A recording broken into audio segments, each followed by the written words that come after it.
Hello friends, this is Ajay Bhola and you are watching Arsh Campus. Friends, आज CDP की class में हम practice set number 7 करेंगे। जिन बालकों की शैक्षिक उपलब्धि अपनी आयु के अन्य बालकों से निम्न होती है वो कहलाते हैं पिछड़े बालक, मंदबुद्धि, मंदीतमना या अपवारी। तो सही उत्तर है पिछड़े बालक। नकारात्मक आत्मसंप्रत्यय, कमज़ोर अभिप्रेरणा तथा साधारण आकांक्षा के स्तर के बालक होते हैं। वंचित, दलित, मानसिक स्वस्थ या उक्त सभी। सही उत्तर है वंचित। निम्न में से कौन सा बाल अपराध का मनोवैज्ञानिक कारण नहीं है? मानसिक संघर्ष, प्रबल कामना, राजनीति या मंदबुद्धिता। सही उत्तर है राजनीति। बाल अपराध का कारण नहीं होता माता पिता की उपेक्षा, प्रेम में असफलता, क्षमताओं से अधिक इच्छाएं या पवित्र व निर्मल हृदय। सही उत्तर है पवित्र व निर्मल हृदय। एक छात्र जो हमेशा नई नई जानकारियों के लिए स्रोतों की खोज करता है, वह शिक्षकों व सहपाठियों से तर्क वितर्क करता रहता है, वो कैसा बालक होता है?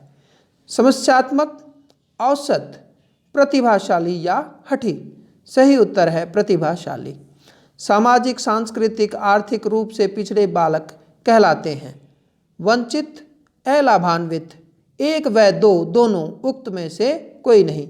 सही उत्तर है एक व दो दोनों। बाल अपराधियों की विशेषताएं हैं शारीरिक मजबूती, नकारात्मक मनोवृत्ति, स्नेह का अभाव या उक्त सभी। तो सही उत्तर है उपरोक्त सभी। बाल अपराध का अर्थ असामाजिक व्यवहार से है, यह परिभाषा किसने दी? इवांस ने, सीजर लोम्ब्रोसो ने या हेडफील्ड ने? उक्त में से कोई नहीं। सही उत्तर है हेडफील्ड ने। बाल अपराध विज्ञान का जनक कहा जाता है? स्टेनले हॉल को, थॉर्नडाइक को, जीन पियाजे या इनमें से कोई नहीं। सही उत्तर है इनमें से कोई नहीं। निम्नलिखित में कौन सा सृजनात्मकता का तत्व नहीं है? लचीलापन, स्मृतिकरण, धारा प्रवाहिता या मौलिकता। सही उत्तर है स्मृतिकरण। टॉरेंस के सृजनात्मक परीक्षण द्वारा किस तत्व का मापन नहीं होता? तार्किकता, धारा प्रवाहिता, मौलिकता या लचीलापन। सही उत्तर है तार्किकता। एक 11 वर्षीय बालक जिसकी मानसिक आयु 10 वर्ष है किस श्रेणी में आएगा? प्रतिभाशाली, मंदबुद्धि, तीव्र या औसत बुद्धि। सही उत्तर है औसत बुद्धि। समस्याग्रस्त बालक के पहचान की विधि क्या कहलाती है? निरीक्षण, साक्षात्कार, व्यक्ति इतिहास या उक्त सभी। सही उत्तर है उपरोक्त सभी। समस्याग्रस्त बालक के निदान की सर्वश्रेष्ठ विधि है निरीक्षण, साक्षात्कार, व्यक्ति इतिहास या इनमें से कोई नहीं। तो सही उत्तर है व्यक्ति इतिहास, जिसको हम केस स्टडी भी कहते हैं। सृजनात्मकता के पोषण हेतु एक अध्यापक को अपने विद्यार्थियों को रखना चाहिए कार्य केंद्रित, लक्ष्य केंद्रित, एक व दोनों या पुरस्कार केंद्रित। तो सही उत्तर है कार्य केंद्रित। बालक सृजनात्मकता योग्य रखना है यदि जिज्ञासावश प्रश्न पूछता है, अधिक नंबर प्राप्त करता है, आज्ञाकारी है या अनुशासन भंग करता है। सही उत्तर है जिज्ञासावश प्रश्न पूछता है। किशोर न्याय बालकों की देखरेख और संरक्षण अधिनियम 2015 के अनुसार जघन्य अपराधों हेतु किस आयु को किशोर न मानकर वयस्क माना जाएगा? 18 वर्ष, 15 वर्ष, 14 वर्ष या 16 वर्ष। सही उत्तर है 18 वर्ष। बाल अपराधियों की आयु 18 से कम, 18 से अधिक, 21 से अधिक या 21 से कम। तो सही उत्तर है 18 से कम। निम्न में से कौन सा कारक मंद बुद्धि बालक के लिए आवश्यक नहीं है? सीखने की मंद गति, शारीरिक क्षमता अत्यधिक सीमित, अमूर्त चिंतन का अभाव या मौलिकता व खोज। सही उत्तर है मौलिकता व खोज। बांगोर टेस्ट पता लगाता है डिसलेक्सिया का, अग्राफिया का, डिस्कैलकुलिया का या अप्रेक्सिया का। सही उत्तर है डिसलेक्सिया का। प्रत्येक विद्यार्थी स्वयं में विशिष्ट है। इसका अर्थ है कोई भी दो शिक्षार्थी अपनी योग्यताओं, रुचियों और प्रतिभाओं में एक समान नहीं होते। शिक्षार्थियों में न तो समान विशेषताएं होती हैं, उनके लक्ष्य समान होते हैं। सभी विद्यार्थियों के लिए एक समान पाठ्यचर्या होती है। एक विषम रूपी कक्षा में विद्यार्थियों की क्षमताओं का विकास करना असंभव है। सही उत्तर है कोई भी दो शिक्षार्थी अपनी योग्यताओं, रुचियों और प्रतिभाओं में एक समान नहीं होते। एक बालक असंभव प्रतीत होने वाली कल्पना करता है, वह संकेत है कि उसकी प्रतिभाशालिता, सृजनशीलता, मंदबुद्धि या औसत बुद्धि। सही उत्तर है सृजनशीलता का। बाल अपराध के प्रकारों में सम्मिलित नहीं है।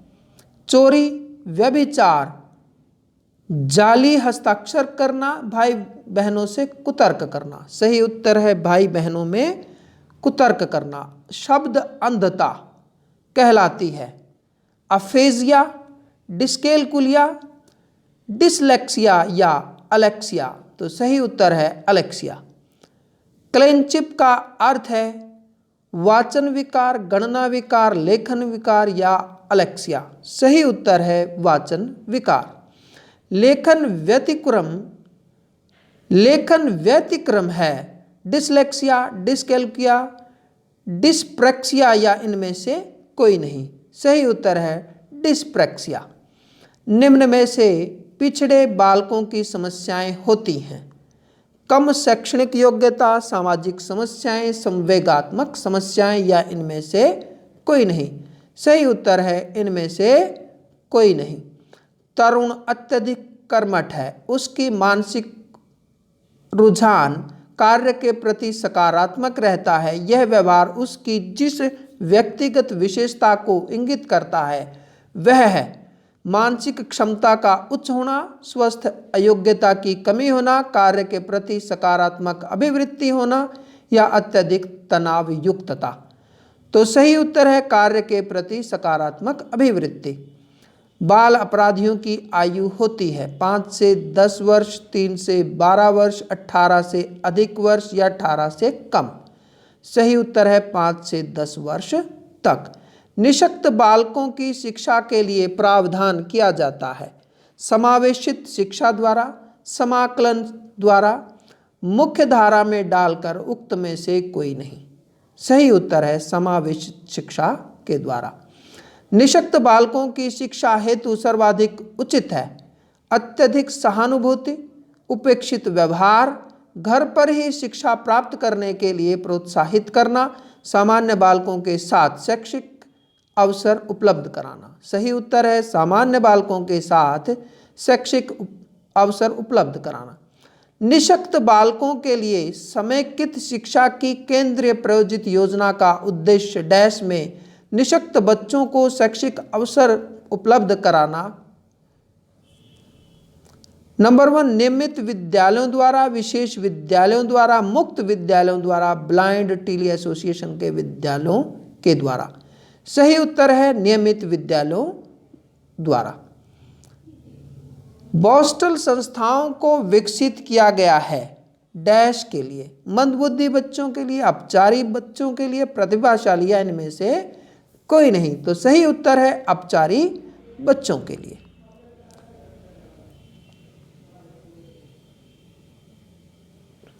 बच्चे की जिज्ञासा शांत करनी चाहिए जब शिक्षक फुर्सत में हो, जब विद्यार्थी फुर्सत में हो, कुछ समय पश्चात तत्काल। सही उत्तर है तत्काल। एक बालक अनुपयोगी प्लास्टिक थैलियों से कलात्मक वस्तु बनाता है, यह दर्शाता है उसकी प्रतिभाशीलता, दार्शनिकता, सृजनशीलता या कुशलता। तो राइट आंसर है सृजनशीलता। कुछ उपयोगी वस्तुओं से उपयोगी वस्तुएं बना लेना गुण कहलाता है। निकम्मापन, निठल्लापन, सृजनशीलता या उक्त सभी। तो सही उत्तर है सृजनशीलता। कुछ उपयोगी वस्तुओं को तोड़ मरोड़ देना गुण होता है। मौलिकता, सृजनशीलता, आक्रामकता या उक्त सभी। तो सही उत्तर है आक्रामकता। सृजनशीलता की पहचान के लिए गिलफोर्ड द्वारा रचित परीक्षण के अनुसार गुणों का सही समुच्चय है पूर्व चेतना समानता सर्वेक्षण सूझ, विस्तार समानता सूझ निरंतरता, मौलिकता सूझ सर्वेक्षण विस्तार, निरंतरता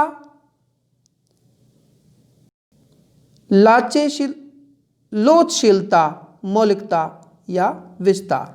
सही उत्तर है निरंतरता, लोचशीलता, मौलिकता और विस्तार। सृजनात्मकता को साहसिक चिंतन किसने कहा है? गिलफोर्ड ने, स्किनर ने, बार्टलेट ने या गुड ने? तो सही उत्तर है बार्टलेट। निम्नलिखित में से कौन सा कक्षा 7 के बालकों द्वारा अपनी सृजनात्मकता को अभिव्यक्त करने योग्य बनाने के लिए सर्वाधिक उपयुक्त होगा? समाचार पत्र पढ़ना, चार्ट्स तैयार करना, स्क्रैप बुक तैयार करना, सिक्कों का संग्रह करना। सही उत्तर है स्क्रैप बुक तैयार करना। वह चिंतन प्रक्रिया जो नवीन मौलिक तथा उपयोगी विचार के उत्पन्न होने में लिप्त हो कहलाती है सृजनात्मकता, बुद्धि, नवाचार या समस्या समाधान। तो सही उत्तर है सृजनात्मकता। अभिव्यक्ति विभिन्नता के आधार हैं प्रजाति, लिंग, भाषा, धर्म व उक्त सभी। तो सही उत्तर है उपरोक्त सभी। बुद्धिहीन माता पिता की संतान बुद्धिहीन होना नियम है समानता, प्रत्यागमन, भिन्नता या उक्त सभी। सही उत्तर है समानता। निम्न में से कौन सा अधिगमकर्ता की सृजनात्मकता से संबंध नहीं है? प्रवाहिता, उच्च उपलब्धि, मौलिकता या लचीलापन। राइट आंसर इज उच्च उपलब्धि।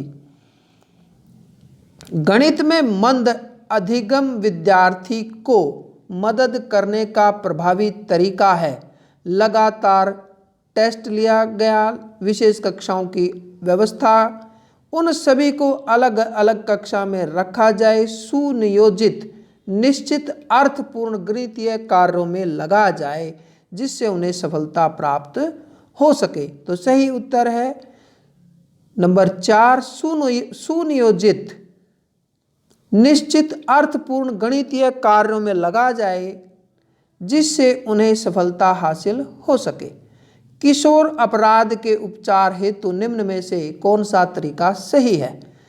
सभी संगी साथियों के साथ रखा जाए, व्यावसायिक चिकित्सा दी जाए, बाल कारागार भेजा जाए, उपरोक्त सभी। तो सही उत्तर है उपरोक्त सभी काम करे जाएं। विद्यालय से पलायन करने वाले बालक के अध्ययन की सबसे उपयुक्त विधि है केस स्टडी, सर्वेक्षण, प्रश्नावली या प्रयोगात्मक। सही उत्तर है केस स्टडी। विविध अधिगमकर्ता व्यक्तिगत विभिन्नताओं के धारक होते हैं। सत्य असत्य कुछ कह नहीं सकते, ना सत्य ना असत्य। सही उत्तर है सत्य। एक बालक जो पढ़ने में कमजोर है अपनी सफलता का कारण अध्यापक का पक्षपात को बताता है। वह निम्न में से किस रक्षा युक्ति का प्रयोग कर रहा है? उत्क्रमण, प्रक्षेपण, दमन या क्षतिपूर्ण। राइट आंसर इज प्रक्षेपण। एक छोटे कद की लड़की ऊंची एडी के जूते पहनकर लंबी दिखना चाहती है। उसने निम्न में से किस रक्षा युक्ति का प्रयोग किया? क्षतिपूर्ति, दमन, औचित्य स्थापन या उत्क्रमण। सही उत्तर है क्षतिपूर्ति।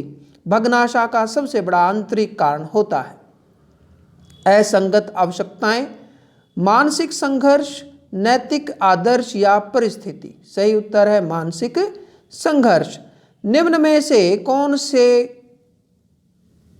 निम्नलिखित में से कौन सा मेल असंगत है? अंतर्मुखी स्वयं अपने में रहना, प्रक्षेपण अपनी गलती दूसरों पर डालना, युक्तिकरण अपना गुस्सा दूसरों पर उतारना, प्रतिगमन पुरानी आदतों में लौटना।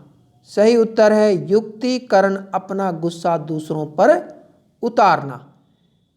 किसी व्यक्ति द्वारा अपना अस्तित्व भुलाकर किसी दूसरे व्यक्ति के गुणों व अवगुणों का अनुकरण करना कहलाता है। प्रतिगमन, दमन, प्रक्षेपण या तादात्मीकरण। सही उत्तर है तादात्मीकरण। जब व्यक्ति असफलता, दुख, पीड़ा को बलपूर्वक भुलाने का प्रयास करता है उसे क्या कहते हैं? प्रतिगमन, तादात्मीकरण, प्रक्षेपण या दमन। सही उत्तर है दमन। एक विकलांग बालक अत्यधिक परिश्रम करके कक्षा में प्रथम आने का प्रयास करता है। इसे किस प्रतिरक्षण प्रणाली में रखेंगे? पुष्टिकरण, प्रक्षेपण, प्रतिगमन या क्षतिपूर्ति। सही उत्तर है क्षतिपूर्ति। रक्षा तंत्र बहुत सहायता करता है हिंसा से निपटने में, दबाव से निपटने में, थकान से निपटने में या अजनबियों से निपटने में। सही उत्तर है दबाव से निपटने में। शारीरिक निर्योग्यता वाले व्यक्ति के लिए निम्नलिखित में से कौन सी युक्ति रक्षा तंत्र में सबसे अधिक होती है? तादात्मीकरण, अतिकल्पना, विवेकीकरण या इनमें से कोई नहीं। सही उत्तर है अतिकल्पना। कुछ लोगों का कहना है कि जब बालकों को गुस्सा आता है तो वे खेलने के लिए चले जाते हैं। जब तक पहले से अच्छा महसूस नहीं करते उनके व्यवहार में निम्नलिखित में से कौन सा प्रतिरक्षा तंत्र प्रतिलक्षित है? प्रक्षेपण, प्रतिक्रिया, विस्थापन या उदात्तीकरण। सही उत्तर है विस्थापन। समायोजन से तात्पर्य स्वयं का विभिन्न परिस्थितियों में अनुकूलन करना है ताकि संतुष्ट किया जा सके दूसरों को, प्रेरकों को, उद्देश्यों को या आवश्यकताओं को। सही उत्तर है आवश्यकताओं को। निम्न में से कौन सा तरीका प्रत्यक्ष समायोजन का है? प्रक्षेपण, प्रतिगमन, दमन या लक्ष्यों का प्रतिस्थापन। सही उत्तर है लक्ष्यों का प्रतिस्थापन। व्यक्तित्व स्थायी समायोजन है पर्यावरण के साथ, प्रकृति के साथ, जीवन के साथ या इनमें सभी के साथ। तो सही उत्तर है उपरोक्त में सभी के साथ। एक संतुलित व्यक्तित्व वह है जिसमें इदम एवं परम अहम के बीच संतुलन स्थापित किया जाता है। इदम एवं अहम के बीच संतुलन स्थापित किया जाता है। अहम एवं परम अहम के बीच संतुलन स्थापित किया जाता है। मजबूत अहम को बनाया जाता है। तो इसका सही उत्तर है मजबूत अहम को बनाया जाता है। कक्ष में अनुशासन की बुनियादी कसौटी कहलाती है। एक व्यवस्था क्रम का आभास, कक्षा में होने वाले अधिगम की मात्रा, कक्षा के सदस्यों द्वारा उत्तम व्यवहार का प्रदर्शन, छात्रों में स्वनिर्देशन प्रवृत्तियों का विकास। तो सही उत्तर है छात्रों में स्वनिर्देशन प्रवृत्तियों का विकास। निबंधात्मक परीक्षण सर्वाधिक प्रचलन उपलब्धि परीक्षण है किंतु फिर भी इसका मुख्य दोष है बालकों की विभिन्न योग्यताओं का परीक्षण, उत्तर एवं भाव, प्रकाशन की स्वतंत्रता, विश्वसनीयता का अभाव, बालकों को प्रगति का वास्तविक ज्ञान। सही उत्तर है विश्वसनीयता का अभाव। निम्नलिखित विधियों में से किसमें आश्रित एवं स्वतंत्र चरों के संबंध के विषय में निष्कर्षों को ज्ञात करना स्वतंत्र चरों के अपर्याप्त नियंत्रण के कारण कठिन हो जाता है? प्रायोगिक विधि, अर्ध प्रायोगिक विधि, कायांतर विधि या सर्वेक्षण विधि। सही उत्तर है अर्ध प्रायोगिक विधि। निबंधात्मक प्रश्नों के स्थान पर वस्तुनिष्ठ प्रश्न विद्यालयों में क्यों पूछे जाते हैं? छात्रों को समय का महत्व दर्शाने के लिए, कम समय में ज़्यादा काम करने के लिए, ज़्यादा प्रश्नों का उत्तर जानने के लिए, उत्तर पुस्तिका हल करने में आसानी होती है। सही उत्तर है ज़्यादा से ज़्यादा प्रश्नों का उत्तर जानने के लिए। शिक्षा के क्रियाशीलता के सिद्धांत का अर्थ क्या है? शिक्षक को कक्षा में अत्यधिक क्रियाशील रहना चाहिए, जो छात्र क्रियाशील होते हैं उन्हें करके सीखने का अवसर दिया जाना चाहिए। क्रियाशील छात्रों को काम में व्यस्त रखे वरना वो अनुशासनहीन हो जाते हैं। उपरोक्त सभी सही उत्तर है। जो छात्र क्रियाशील होते हैं उन्हें करके सीखने का अवसर दिया जाना चाहिए।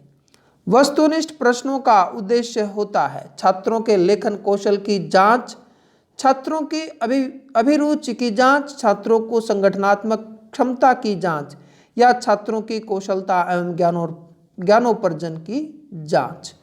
सही उत्तर है छात्रों की कौशलता एवं ज्ञानोपार्जन की जांच। एक अच्छी परीक्षा में 3 गुण जरूरी होते हैं: व्यापकता, मूल्यांकन, व्यवहारिकता। वैधता, मूल्यांकन, व्यवहारिकता। व्यापकता, मूल्यांकन और प्रयोगात्मकता। वैधता, विश्वसनीयता और व्यवहारिकता। तो सही उत्तर है वैधता, विश्वसनीयता और व्यवहारिकता तीनों। शिक्षा बिना बोझ के का अर्थ बिना किसी पाठ्य सामग्री के शिक्षा व्यवस्था उपलब्ध कराना, पाठ्यचर्या के बोझ को कम करना, सभी विद्यार्थियों को केवल एक पुस्तक से पढ़ाना, विभिन्न पाठ्य पुस्तकों के स्थान पर एक मोटी पुस्तक द्वारा शिक्षा व्यवस्था उपलब्ध कराना। सही उत्तर है पाठ्यचर्या के बोझ को कम करना। विद्यार्थियों के ज्ञान निर्माण हेतु आवश्यक है कि उनकी आर्थिक मदद संबंधी कार्य सरकारों को करने चाहिए। सहभागिता व रचनात्मकता को बढ़ावा देना चाहिए। योग्यता के अनुसार उन्हें विभिन्न वर्गों में विभाजित करना चाहिए। सामाजिक तथा आर्थिक स्थिति में अनुसार सामाजिक एवं आर्थिक स्थिति के अनुसार शिक्षा व्यवस्था करनी चाहिए। सही उत्तर है सहभागिता व रचनात्मकता को बढ़ावा देना चाहिए। निबंधात्मक परीक्षा का दोष होता है सरलता, अवैज्ञानिक आंकलन, व्यापकता या संगठनात्मकता। सही उत्तर है अवैज्ञानिकता, अवैज्ञानिक आंकलन। सृजनात्मक विद्यार्थियों को शिक्षण व्यवस्था हेतु शिक्षक को चाहिए कि वह रचनात्मक आलोचना की क्षमता विकसित करे, वस्तुओं एवं विचारों का जोड़ तोड़ करे, विवादास्पद प्रश्न ना पूछे, शिक्षार्थियों में आत्म अभिव्यक्ति की आदत ना डाले। तो सही उत्तर है रचनात्मक आलोचना की क्षमता विकसित करे। तो फ्रेंड्स आज हमने प्रैक्टिस सेट नंबर 7 किया। कल फिर हम आपके सामने नेक्स्ट प्रैक्टिस सेट लेकर फिर हाजिर होंगे। तब तक के लिए नमस्कार। Thank you so much. जय हिंद।